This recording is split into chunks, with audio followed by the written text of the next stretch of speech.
ทรัพย์เขาเพื่อที่จะได้เป็นทุนการศึกษาของพวกเราครับเพราะฉะนั้นขอให้ได้รับทุนในปีนี้เราเลิกนึกถึงบุญของเขาทั้งหลายเหล่านั้นเอาไว้นะครับว่าอย่างน้อย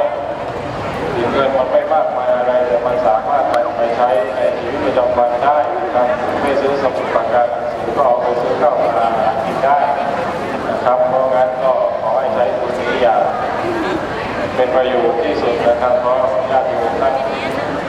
ตั้งใจที่จะช่วยเหลือพวกเรานะครับก็